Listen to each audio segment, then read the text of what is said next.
with Subhas Agam. Just briefly, my memory of Salty, as Maneesha said, yes, it was 1986, at the beginning of what would become the world tour, that Osho was here. And I was lucky enough to be with a small group of sannyasins who would accompany him all the way on the world tour. An amazing, amazing time. And I just remembered last night one incident. He would give talks in the bedroom suite, in the little living room that was attached to his bedroom, and reporters were coming with their questions. And he asked that I ask the questions, so the journalists would give me their questions and I would put them to Osho. In addition, he was answering our questions. When we'd been in Kulu Manali, before we came here, there were just 4 of us, sannyasins, with him. The first group who'd come with him, his doctor and caretaker, had to leave India. So there was me and 3 others, and at one point we got the message from Osho that we should think up questions, deep disciple questions. We thought, what's a deep disciple question? So we did our best to provide him with questions, as well as the questions that were coming from visiting journalists. But to come back to Nepal. So one night, I was sitting there in a sari. I used to love wearing saris whenever I had the opportunity. And I had a red tika on, the bindi, just like you do. And Osho I can't remember what he's talking about, but seemingly, out of the blue, and very kind of seamlessly, he just said, "And the red tika looks very beautiful. However, the red colour blocks the transmission with the master. So any other colour, but not the red colour," so I just quietly took it off like that. It was, I don't know, it was incredibly touching moment because it was personal. And as I say, he just sort of wove it into the talk. So that was just a very strong moment for me. So now whenever I see anyone with a red tika on, I always tell that story. Because who wants to get in the way of the transmission between Osho and us? But you're still leaving yours on? Yes? I notice you're wearing one right now. Deciding to leave it on. Really? 3 of you, gosh, okay. Your choice. The laughter meditation. Now, I was really lucky. I arrived in October of 1974, and a couple of months later I was invited to move into what was then the ashram in Pune. And then even luckier that I was Osho asked me to be present every night in darshan, the gathering of maybe in those early days something like between 8 and 12 people, so a very intimate meeting. In the mornings he'd be speaking to the public, and that was a much bigger audience. But the evening darshan, you needed to request to come to that. So most people would, maybe once a month, they'd be able to come to darshan. And that was a time when visiting people would get to see Osho, ask him something, or someone who wanted to take sannyas would receive it through him. And then by and by he started introducing various meditation methods. You know, when I arrived in October 74, my memory, according to my memory, absolutely Osho dynamic was already happening. Kundalini, Shiva Netra, Guri Shankar, I think. Maybe something else, but those were the basic ones. So over the next few months he introduced us to Nataraj, Nada Brahma, gibberish, the prayer meditation, and so on. And I was asked into darshan because I had expressed an interest in taking notes of Osho's conversations with people, because unlike in the public discourses, which were being recorded, these were going unrecorded. So only those of us who were present were able to hear what he was saying. And I just thought, but this must be preserved. It's so amazing, Osho talking individually to people. So I asked if I could take notes. And Osho said yes, so I would sit against the wall writing. And then by and by he said that I could record the darshans and then make books out of the talks. And that's how over the next 7 years he spoke, and we created something like 77 books.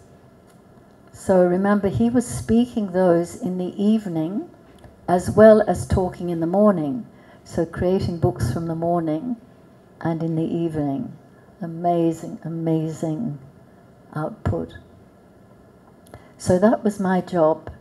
And he would, I'm not sure how to describe what became my role, but when someone came, for example, with some problem, and they were sitting in front of Osho, he might say, Maneesha, stand behind the person, just put your hand on their shoulders. So I didn't know what on earth I was meant to be doing. There were no instructions except that. So I would just stand there like that, not knowing. And various sort of, what I later saw was, I suppose, energetic stuff, which I had no knowledge about. But maybe that was good, because I couldn't get into my mind about what was happening, what he might be doing. And another thing was that if someone came with an issue, then he might say, Maneesha, come and sit here, and he would instruct me in the steps that would then become that meditation. One night in darshan, he introduced us to gibberish, so he told me just to speak nonsense sounds. And I did that, and then later, so then gibberish meditation was born. But it was actually years later that Maitreya, who was a very old sannyasin and ex-politician, we lived next door to each other, as it happened, he said, you know that evening when you were demonstrating gibberish, you were speaking a North Indian dialect. And someone remembered it the other day, and they said, yes, Bihari, you were speaking a Bihari accent. So how did that happen? So mysterious things.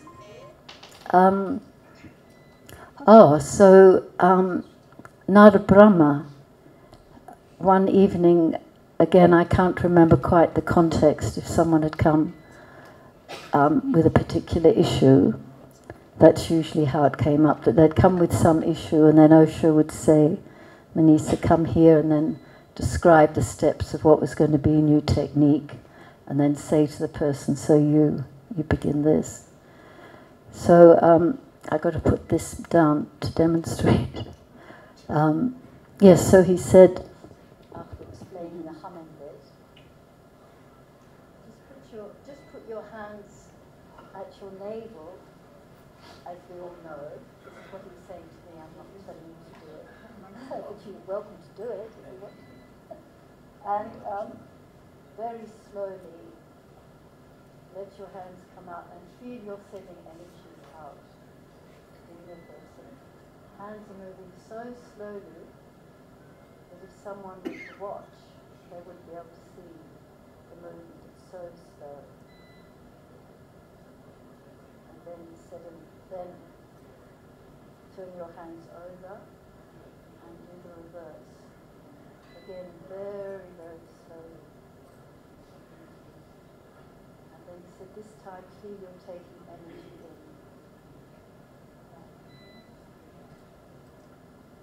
And then that, as you know, was preceded by 30 minutes of humming, and then 7.5 minutes that way, 6.5 minutes that way. On another night, Nataraj, he said to me, stand up, now start dancing. So I was waltzing around. And then he said, he's always so reverential, you know, very good. And now do Tai Chi. Well, I had never done Tai Chi. I mean, I saw it like everybody's seen it, so I knew it was about very conscious movements. And so I just did my version of Tai Chi. And then he said, which did you like best? He said, which did you like best? And I said, well, they both have their own beauty. And out of that, Nataraj was born. Nothing to do with Tai Chi. So that was Nataraj, gibberish, Devavani, the prayer meditation. Strange enough, I remember the person, but I don't remember their issue. He's a young Canadian doctor. And so Osho said to me to just sit on my knees. Again, I have to drop the mic. And he said, just raise your arms up and just imagine you're being poured upon by existence. So I got ready just to imagine it, but it actually started happening. My body started trembling and shaking, and I started laughing and crying. It was just amazing. It took me by surprise. And then he said, just be like a big vessel, and then when you can't hold it anymore, just bend down to the earth and let all that energy go back. And then when you feel you're empty, rise up again and receive that energy. And he said, do that 7 times for each of the 7 chakras. You can do it more, but not less, otherwise something will be incomplete. And then he said to me to do it privately, and that was literally life transforming, that technique. It was, I just found it like Mahamudra, very orgasmic. In fact, I became celibate for 4 years. So if you don't want to become celibate, maybe don't try it. No, I don't know of anyone else that it's affected like that. But for me, this was so fulfilling. I didn't want to make love to a mere man. It was just, yeah, all-consuming, amazing. Yes, so that was an incredible time in Darshan, with him experimenting and introducing us to new methods. And the next morning after Darshan, the word would go out, we've got a new meditation, prayer meditation, or this one or that one. So, yeah, and it was, I feel with that experience, and then sitting for 7 years in the Darshan in the evening, hearing Osho talk to so many different people. You know, that's one of the things I love about us sannyasins, that we are so different. You know, there are sannyasins that normally I wouldn't probably, have any particular connection with. But we are so diverse in our age, our country, our understanding, aren't we? And yet we all have Osho in common. We all have the longing for something else. We mightn't even know how to name it. We might name it differently. That, for example, I just felt something was missing in my life, or I want to know who I am, or different ways of expressing that something other that in normal life we're not brought up to consider. We're not educated in the way of the spiritual, for want of another word. So that was amazing to observe Osho in conversation with so many different people, from a little baby to a grandmother, and his incredible capacity to relate to us in our very different ways. And I think one of the benefits among many that I received in those 7 years was a love of meditation and of experimenting. So after he had left his body, as an English sannyasin, I can still remember her name, Yoga Bhakti, she just decided, no one instructed her, she decided to go through all the public talks Osho gave in the darshan, and we created the darshan diaries, the 70 books, or 77 I think, over 7 years, darshan diaries and his discourses. And she, whenever she saw he was describing a technique, she extracted that and made so kind of a temporary document of that.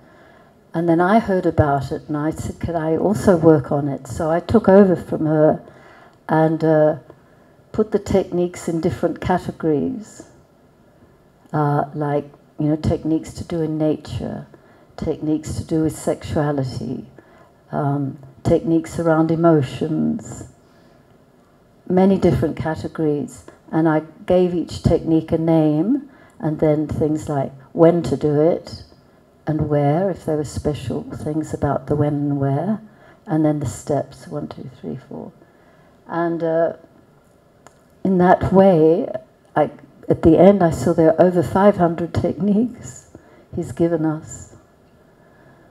So, you know, no one has an excuse to say, I'd love to meditate, but I just can't find a method.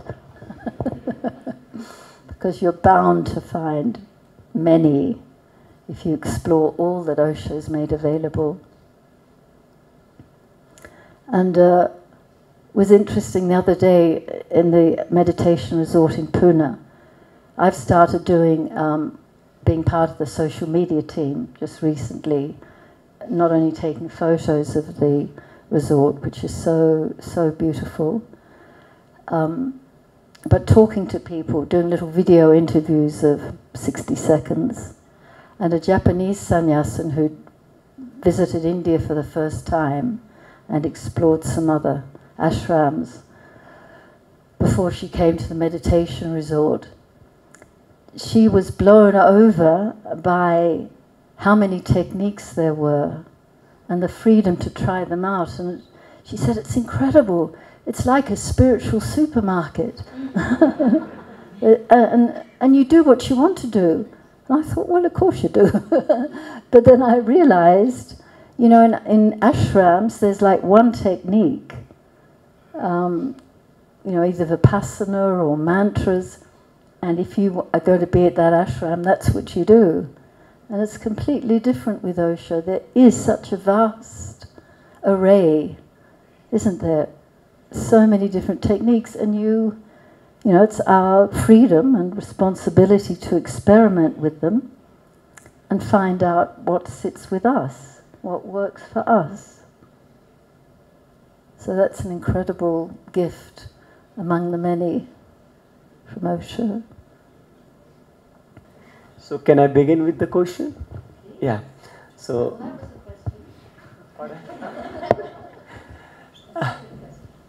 So I want to know that during this time there are very few individuals left in the physical body who was with Osho all the time. I mean, quite long time. So that was one of you. So being with Osho, and how you felt that what should another community of Osho sannyasins should do, and what even individuals should do. So what is your sharing out of being with understanding the Osho's movement? I'm not sure what do you mean by what they should do. I mean, what is the message of him for the communes entire the world, small centers? I don't know what his word was. I know his word generally are do what you feel to do. Simple as that. Don't be a follower. Don't be a follower. Find your own way. Yes. that as he says, it is my joy to share, to talk. I love talking, and we all know he does. It's my joy to share. Don't follow me, don't believe me. Doubt.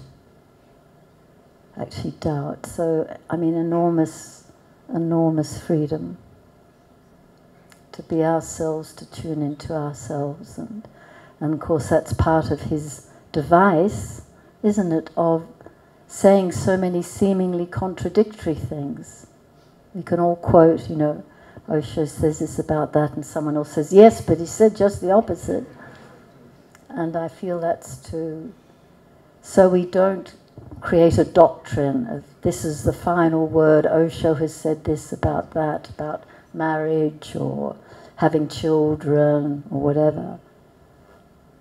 No, I feel it's like a prism of a diamond, multifaceted prism, his vision, giving us all different aspects. And then it's for us, our intelligence, our particular makeup and way of looking at things, to find what resonates with me and to find our own path. That we create our path, you and me, all of us individually. It's not ready-made, but by walking it. It doesn't exist yet. Only as we take each step are we creating our path. How amazing is that? A really living path you and I are on.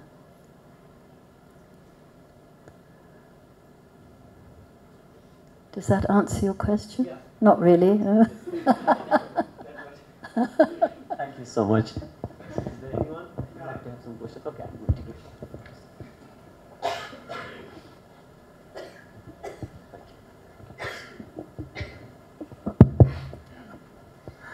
Maneesha, we are seeing you for the first time. We never got a chance to meet Osho, so you are a part of Osho for us. I have been associated with Osho since a couple of years, but I'm not growing as I wish to grow. Do you have any suggestions, like or guideline or guidance or any idea that my hair are grey now and not many days are left, so I just wanted to run on this. So any How do you wish to grow? I wish to grow with less anger, less greed, less to grow compassion, to grow kindness, to go to the path of enlightenment. It looks funny, but this is what. No, not funny. Not like funny. today is the 21st, so I think, okay, from today I'll do it more. After 5 days, and I'm back to the same gear, and then I think, okay, from 1st January, let me start, and then again happens same thing, and from 11th December I will start. So again waiting for 19th January. Doesn't work, does it? Doesn't work. Doesn't work, no. So well, what I hear you say in your question, that you don't want the hate, you don't want the anger, you just want all the good, what you consider the good things, yes? I wanted to grow in a right path. But living greed, what I'm suggesting is the right path is via all these emotions. Nothing is wrong. As Osho says, there's nothing bad about hate or anger.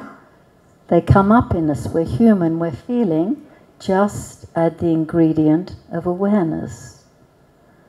Yeah, then your anger, when you add awareness, you stop throwing it on other people. For example, you see, it's my anger. Someone else might trigger it, but it's my anger. If I were Buddha and I had, I transcended, then however rude you were to me, I would not react because it's no longer in me. So if we are still getting upset by other people, it's because we have that potential still in us, and they are only triggering it. So we need to accept we have all these. We have jealousy, mean moments, despairing moments, disappointed in ourselves, self-hate, lack of trust, all those feelings are there. But they're all part of who we are. And so I would say to you, when you want to know about the right ways, start with acceptance. This is so. Yes?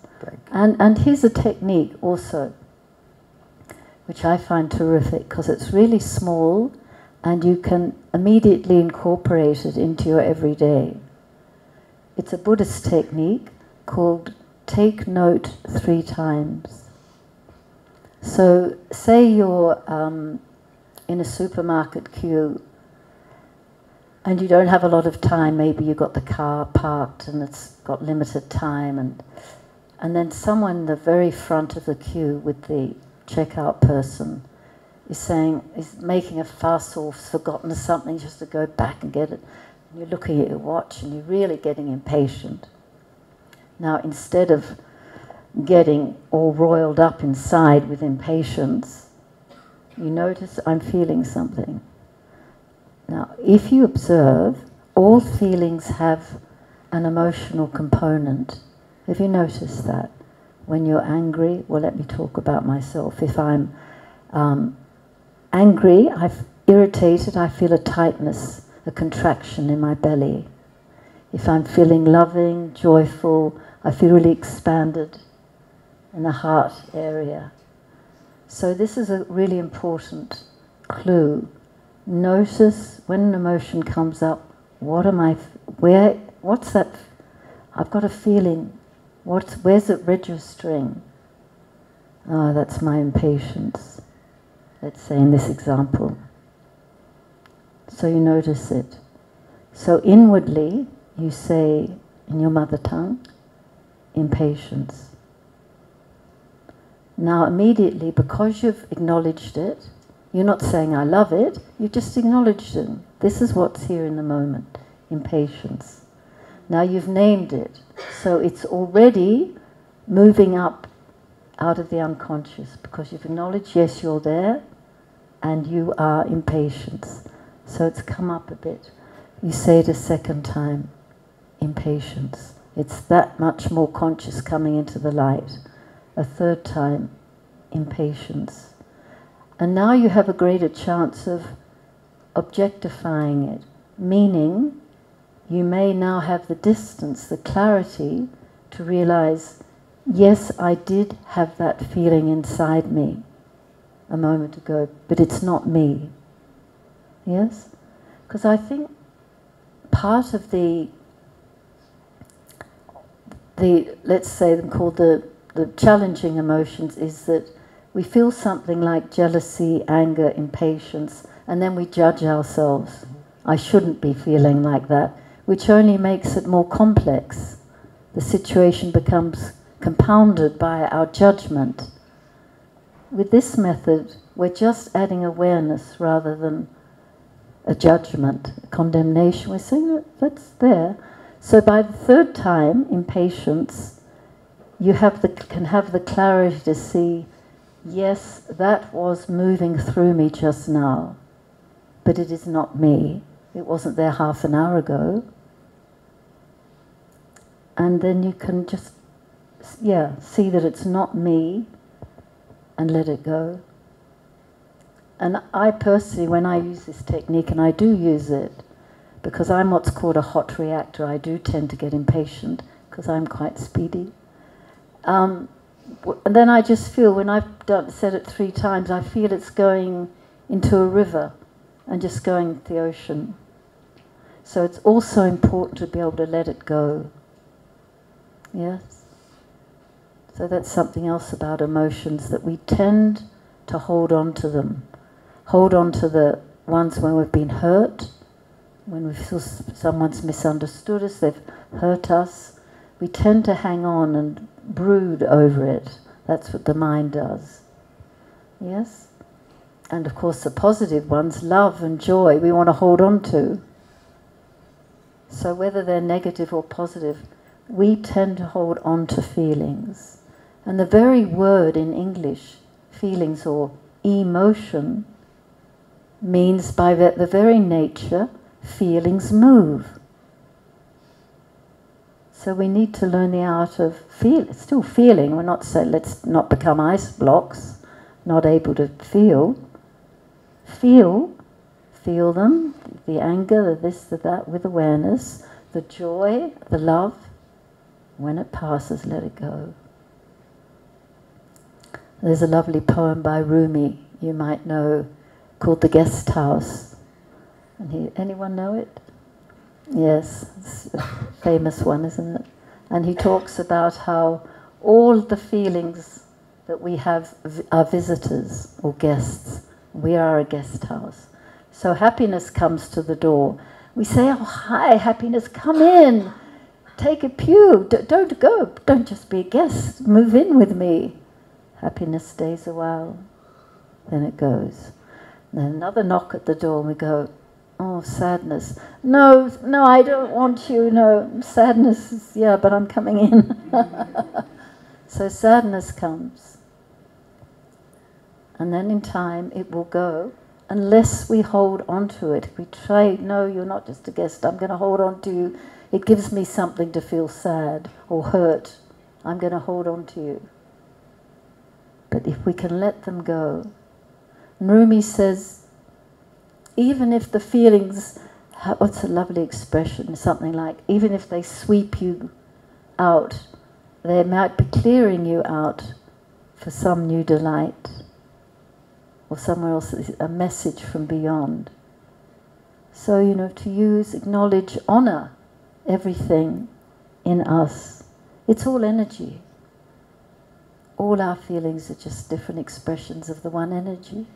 So it's just to repeat 3 times, like when I go to the parking now, there's somebody's parked his car just in front of my car and I need to wait because I could not find the driver of that car. So naturally meditating here, but as soon as I am there, I am angry, I am back. So I said, I need to say myself that, okay, you are angry. No, you just need to say the word anger. Anger, right. Anger. Anger. That's all. Okay. Not you're angry, just the exercise is noticing what am I feeling, acknowledging it, yes, that's what it is, and naming it. Yep, that's anger.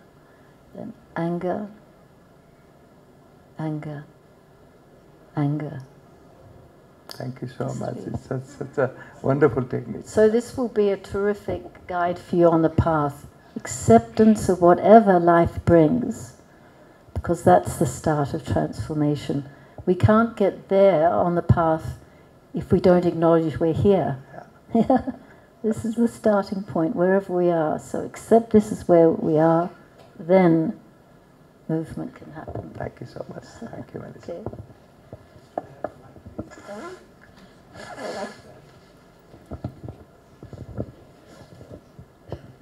How are we going for time? Anyone got the time? Oh, Beloved Ma. Time. Hello. Beloved Ma. Where are you? Here I am. You see, just like truth. We're looking everywhere else and it's right there. I've heard Osho saying that from age 63 to 70, we have to prepare for our death.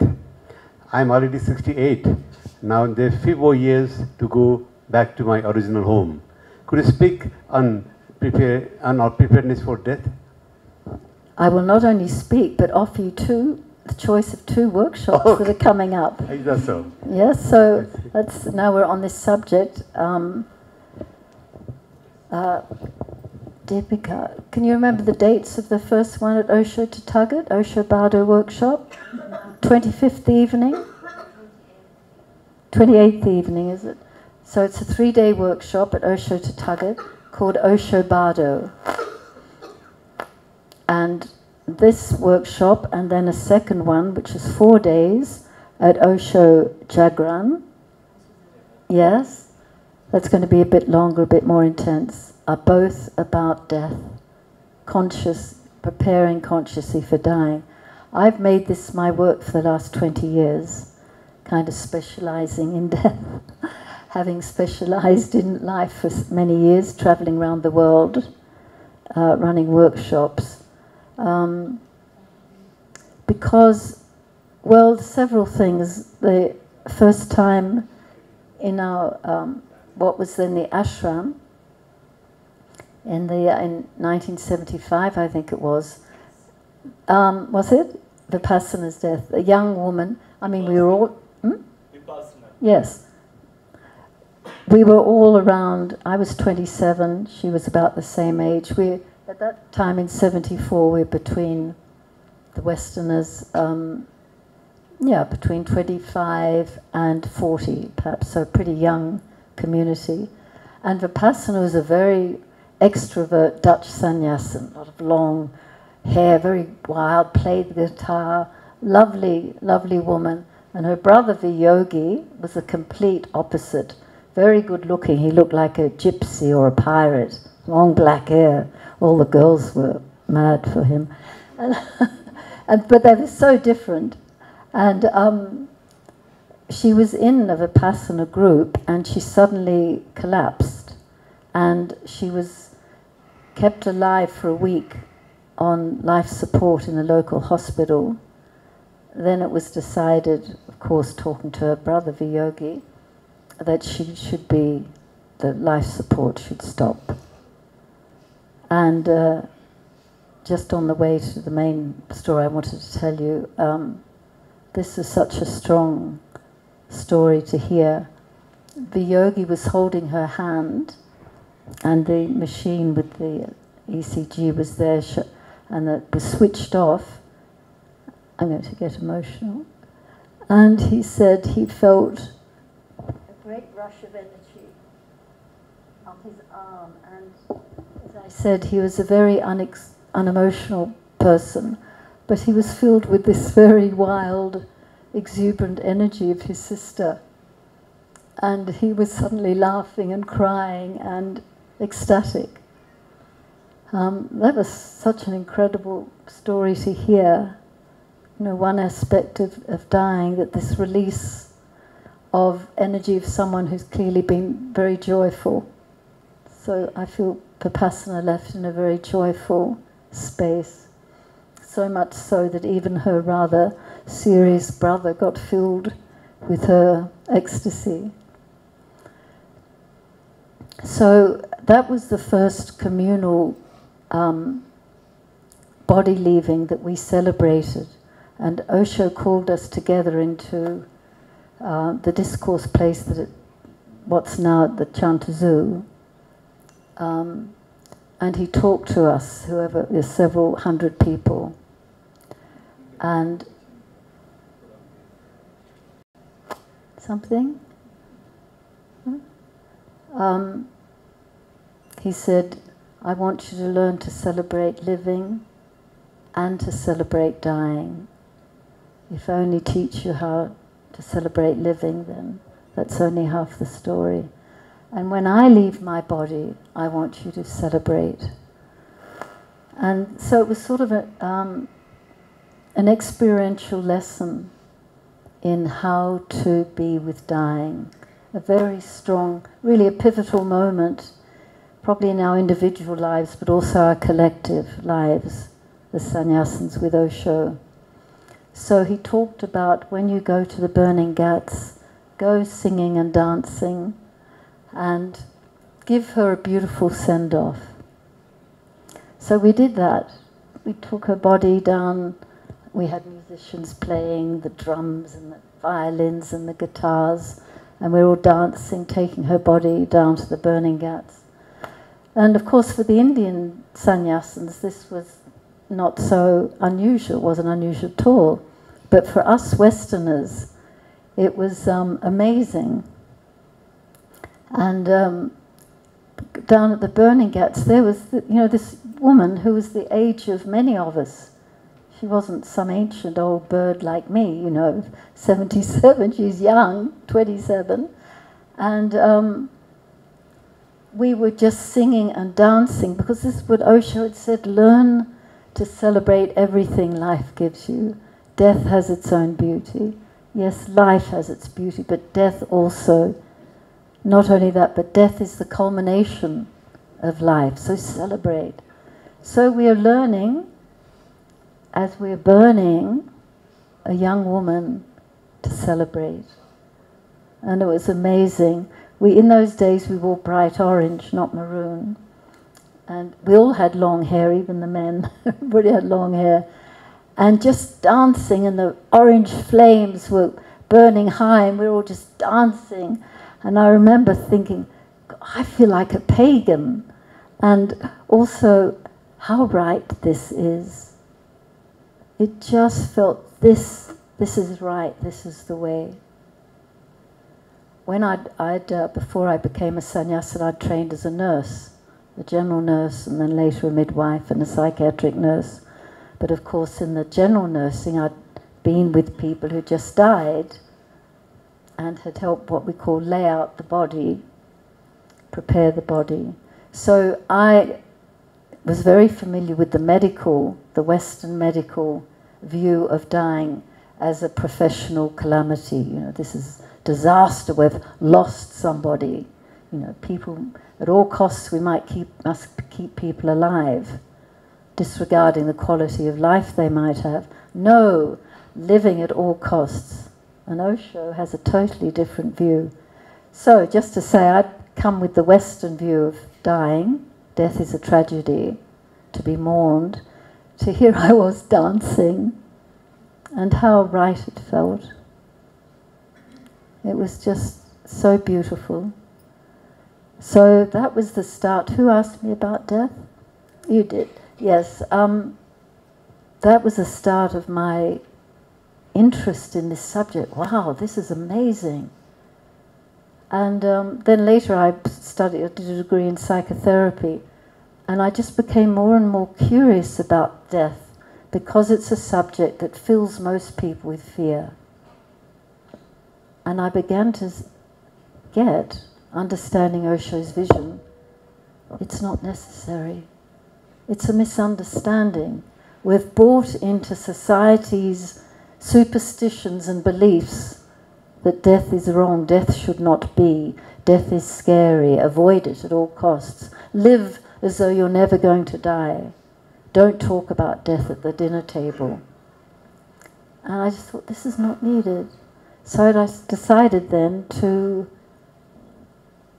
change my work with meditation to let's look at the fact you and I, everyone in this room, is going to be leaving our bodies. We don't know who's next. Just because you've got white hair, it doesn't mean you're next. And that's the point. We don't know where we are in the queue. So if we get, yeah, that makes sense. This is something I have fears about and questions. Maybe it makes sense to start looking now at what can I do to get ready so that when my time comes, and that might be 20 years away, it might be 2 hours from now. When my time comes, I'm not going to be freaked out. I'll be ready. I'll be able to say, if this is what's happening, I will go with it, with all the grace and gratitude I can. So in essence, that's what my work's about, and those 2 workshops will be around looking at this question: how can I get ready for leaving the body? And the strange thing is, everyone who does my workshops, I've been doing them for about 20 years now, on death, says at the end, someone in the course says, oh, I thought this was going to be about dying, but it's just as much about living. Because they get that to die beautifully, we have to live beautifully. We can't just suddenly live a very unconscious life, a selfish life, an unkind life, and then suddenly on our deathbed we become all saintly and pure and full of love. We have to start now, because living, dying is one process. I mean, consider it. It's not that you're going on living. On Tuesday you're living, on Wednesday you're suddenly dying. It's not like that, unless you've had an accident. For most of us, it's happening all the time. Actually, as Osho says, from the day we're born, we take an in-breath, we've started living. Well, living as far as, outside the womb, living as we know it. The next movement is the out-breath. In other words, dying. So, in-breath, living, out-breath, dying. From our very birth. So when we get that, we realize as soon as I can, I need to look at how can I come to terms with death? How can I embrace the reality of my dying? So, as I say, that we're at peace when our time comes, but so we can also live to the max. Don't hold back, just go for it. As Osho is always saying, live with totality.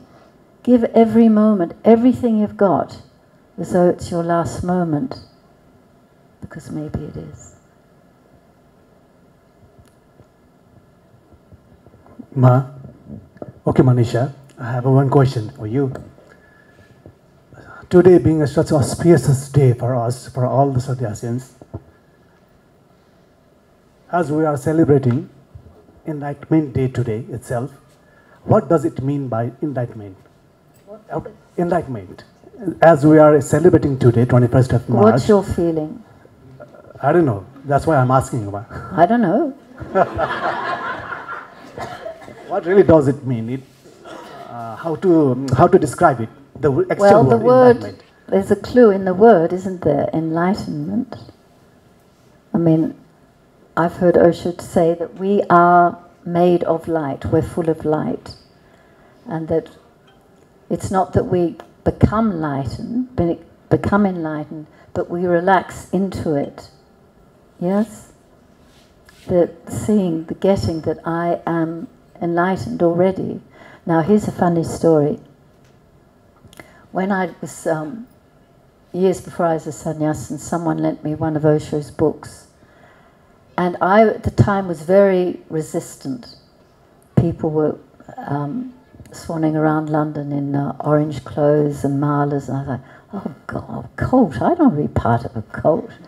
And I don't need a father figure. I saw that Osho's pictures and gurus are about having a father figure.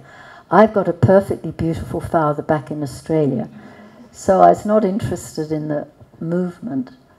But one of those strange orange people had an Osho book, and so I finally managed to borrow the book from him. And reading it, as I say, I was a little bit resistant, but I started reading, I thought, wow, I love the way he expresses himself. It's so simple, not simplistic, but simple and poetic. And he has a sense of humor, which for me is really a criterion of intelligence, to have humor. And I just loved his expression.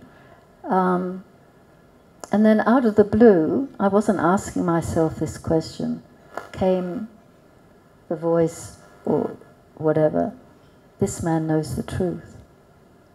So if you fast forward many years, and I suddenly all my resistance had gone, and I became a sannyasin in 1974. And one day I asked Osho a question, telling him about, I didn't tell him all about my resistance, but that I'd read a book of yours, and it just came to me out of the blue, this man knows the truth. So my question was, how could I recognize that you know the truth when I'm not enlightened? And he started off, Maneesha, who told you you're not enlightened? So he talked about what we've been talking about. We're all enlightened, we're just not choosing to own it. And then at the end of that particular discourse he said, and Maneesha, promise me you'll never say you're not enlightened again. So that put me in a difficulty when people years later would say, "Are you enlightened?" I'd have to tell them that whole story. Does that kind of answer your question? Thank you. Not really, Thank you. no. Another question, Ma, if you have a time. But let's see if someone else, If give someone else a chance. Anyone else? Yes, here's Anyone one else? here. Yes? Microphone.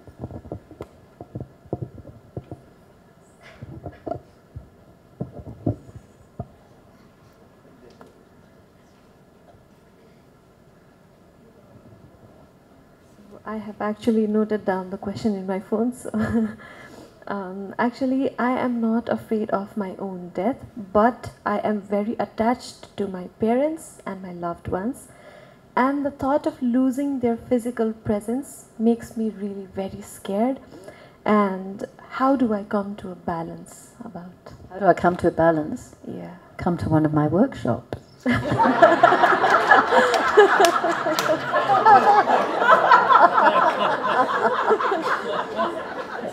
Because though you say I'm not frightened of dying, you are frightened of losing your attachments. All of us have fear around dying. You know, some people say to me, "I'm not frightened of dying, you know, no, I don't need to do your workshop." Everybody is. And in fact, in Osho's understanding, all our fears, public speaking, that's one of the strongest fears, is at bottom the fear of death. So it's a given. We may not want to face that or disguise it, but that fear is there, everyone. So this is one of the reasons to look at the issue, is that what could get in the way of me being able to leave the body gracefully, which is what we're talking about, and consciously. So for you, clearly, unless you address it, one issue that's going to cause you great anguish and therefore make your body leaving painful and probably unconscious because you can't bear the reality, is your attachments. So in the workshops, that's something we look at. What are my attachments? And how can I let go of them? Now there's possibly time for you to ask your second question. Anyone else have one? A question? No?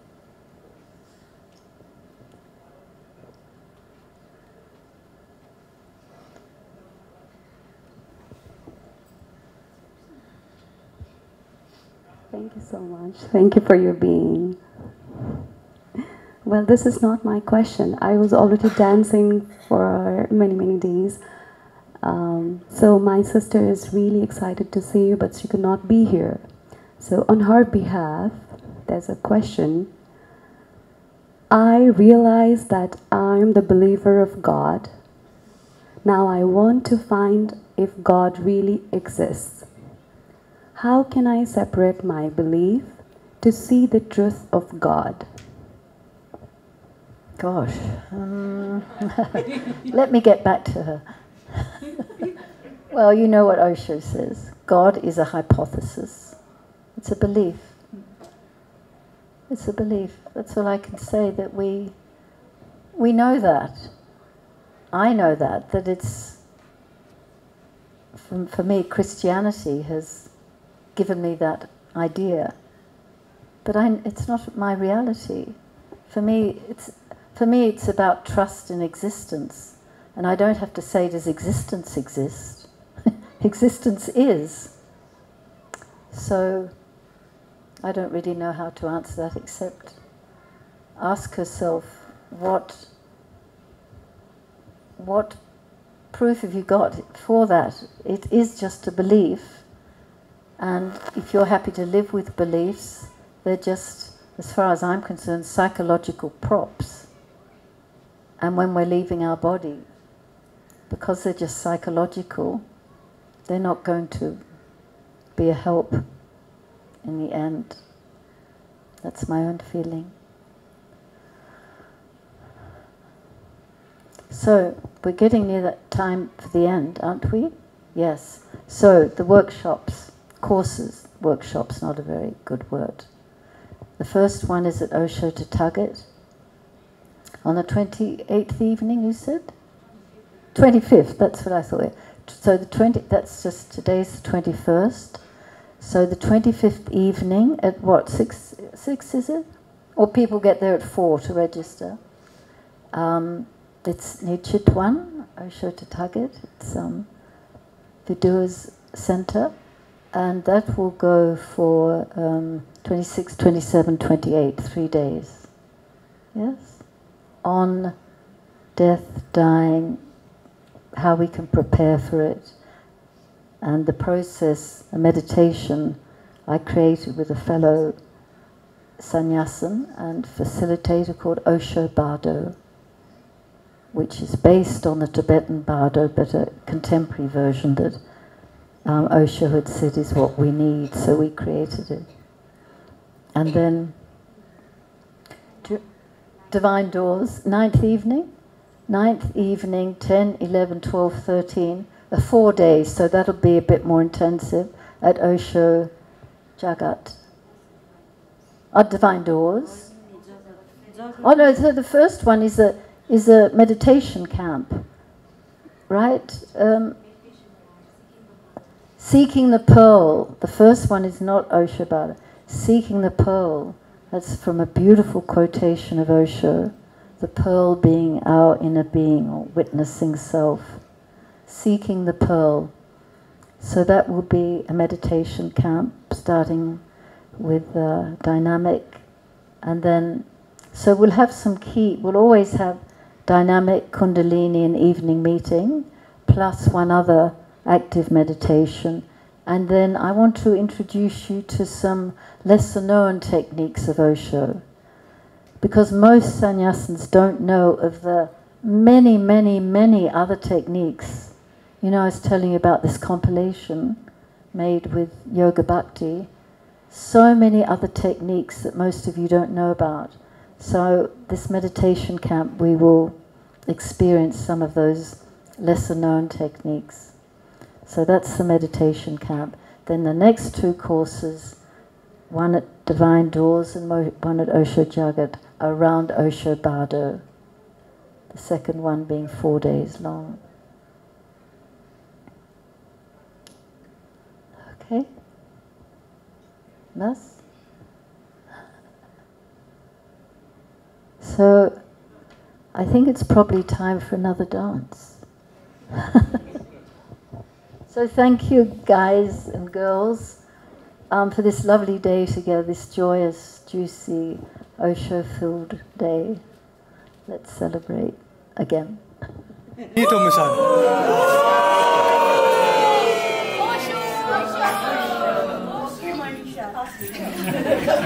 Lovely.